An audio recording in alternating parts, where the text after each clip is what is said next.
महाराज कुछ लोग प्रश्न किया करते हैं, कुछ लोग पूछा करते हैं, बोले महाराज पहले विमान नहीं, पहले विमान आते थे तो अब विमान क्यों नहीं आते। जैसे हमारे ठाकुर साहब परीक्षित जी कह रहे थे, अजीत बाबू बोले महाराज बांस क्यों नहीं फटता है? ऐसे ही किसी ने पूछा, बोले पहले विमान आते थे लेने के लिए तो अब विमान क्यों नहीं आता।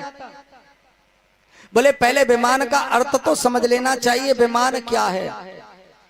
बोले विमान का विगत मान ते विमान, जो मान नहीं करता है, जिसके अंदर मान नहीं होता है, जो मान रहित हो जाता है, जो निरभिमान हो जाता है, जो अभिमान का परित्याग कर देता है और अभिमान का परित्याग करके कथा सुनता है, वही महाराज वैकुंठ को जा सकता है।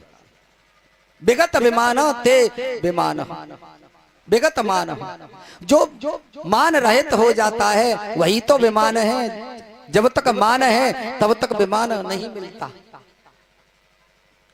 अभिमान को छोड़ करके जो कथा सुनता है, जब तक अभिमान रहता है तब तक विमान प्राप्त नहीं होता। विगत मान तो सबके लिए विमान आए। महाराज कब? बोले दोबारा गोकर्ण महाराज ने श्रावण के महीने में एक ब्राह्मण को श्रोता बना करके कथा की। जैसे भगवान राम साकेत लोक को गए थे अयोध्या वासियों के साथ में, ऐसे ही गोकर्ण महाराज गोलोक धाम को प्राप्त हुए अपने ग्राम वासियों के साथ में। ऐसी भागवत की कथा है। अब ये बताते हैं कि भागवत करने का और कराने का विधान क्या है। ध्यान से सुनिएगा।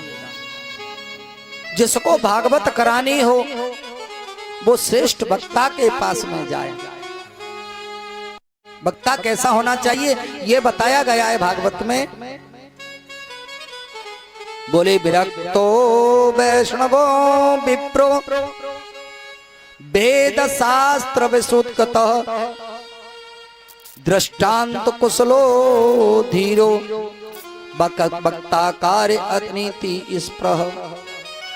सबसे पहला गुण है वक्ता का। ध्यान से सुनिएगा ठाकुर साहब। विरक्तो, वक्ता को इच्छा रहित होना चाहिए। वक्ता के मन में किसी प्रकार की इच्छा नहीं होनी चाहिए। विरक्तो। दूसरा लक्षण है वैष्णव होना चाहिए, निगुरा न हो। वक्ता निगुरा न हो, गुरुमुखी होना चाहिए। जो गुरुमुखी नहीं है ऐसे वक्ता को गद्दी पर बिठाना भी नहीं चाहिए, वो भी पाप होता है।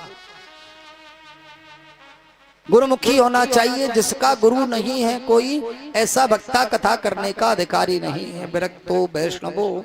और तीसरा लक्षण है विप्रो। तीसरा लक्षण ब्राह्मण होना चाहिए। बोले जाति से जन्म से ब्राह्मण होना चाहिए।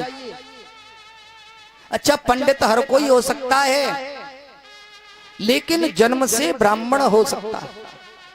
पंडित की परिभाषा अलग है और ब्राह्मण अलग है। पंडित ब्राह्मण नहीं होता।